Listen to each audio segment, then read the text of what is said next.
It takes place every 2 years. It's one of the world's classic offshore yacht races.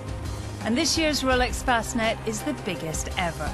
364 entries, from giant multi-hulls with the potential to complete the course in little over a day, to an armada of amateur-owned boats. Many expect to be racing for almost a week. The race starts off the south coast of Britain, Cowes, heads west past Portland Bill and Start Point, and then onto the Fastnet Rock, 8 miles off the Irish coast. Then it's back to Plymouth for the finish. Total distance 608 nautical miles. To follow this race, I've gone for a high-risk strategy. Because out of this huge fleet, I've selected just 2 pairs of yachts, and I'm expecting each to deliver a compelling duel throughout the race. Now, there is a chance that the duels may not develop at all, but that is not what I think will happen.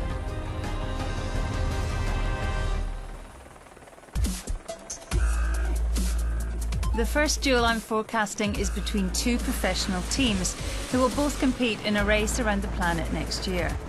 Abu Dhabi Ocean Racing are heading for their 2nd Volvo Ocean Race. Last time they were leg winners and won 2 inshore races and overcame massive adversity. A hardcore crew looking for improvement. Team SCA are brand new and the first all-women's entry to compete in the Volvo Ocean Race for 12 years. Ready to hoist! Drop it!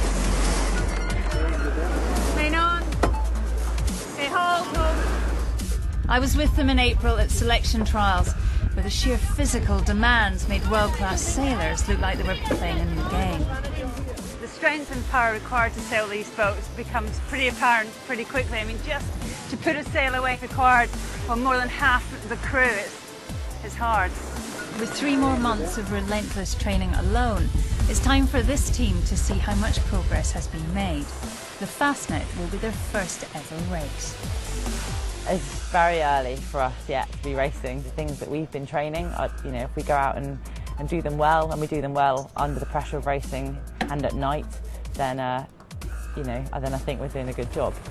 We know how to sail this boat fast now, whereas 4 months ago we were just learning how to stay on it and sail it, so now we can be competitive. We're nowhere near Volvo standard yet, but we've still got a year to go. And to be competitive in the Volvo Ocean Race is something no all-female crew has ever achieved. For SCA, the Fastnet will be a reality check. How good have they got?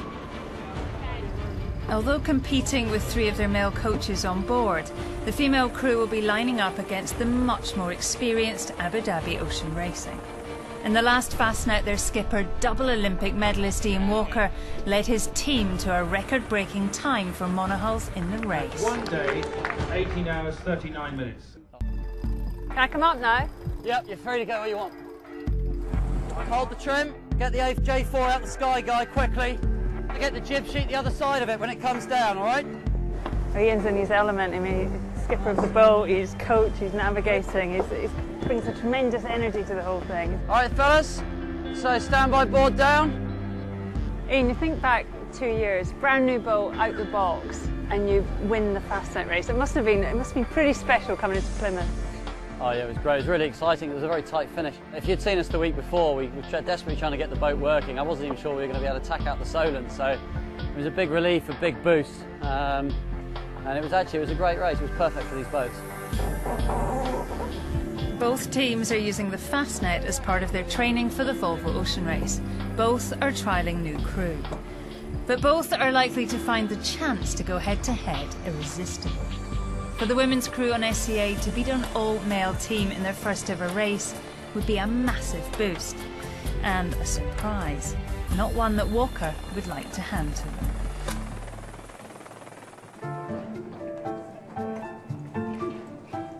As the days roll by, more and more boats arrive in Cowes. The vast majority are not professional crews. On board, many will be Fastnet first-timers. 68-year-old American financier Hat Forth has never competed in the Fastnet race. He owns the 72-foot mini maxi class Belamonte. This time last year, he headed to the Class World Championships in Sardinia. How much do you want this?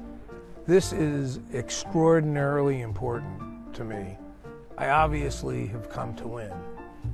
To do that, he would have to stop the winning momentum of Niklas Zennström, founder of Skype, who was targeting his third consecutive world title on his yacht Ran. The duel was played out, and it was the American who came out on top. Hey boys, to you! To all of you! Just a great honor to sail with each and every one of you. You know what? If anyone's going to win this, you're the one. Well, thank you. It is. You guys sailed really well. Well, thank you. And it really is an honor to be on the same race course with you, buddy. And I mean that. Thank you, Niklas. Fourth is now entering the Fastnet race, where Zennström has won the last 2 editions on handicap.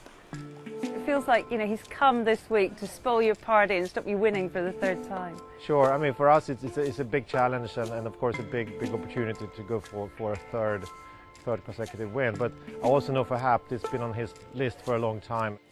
We've been banging heads with him for, I don't know, 5 years now or something. So it's fun to have a good friend in another boat. Certainly if we don't win, we'd like him to win, but we'd like to win.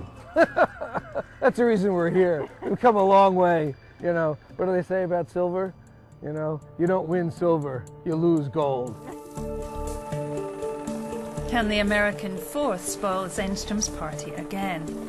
Just how much progress has the all-female crew made on SCA? Tomorrow is Fastnet start day.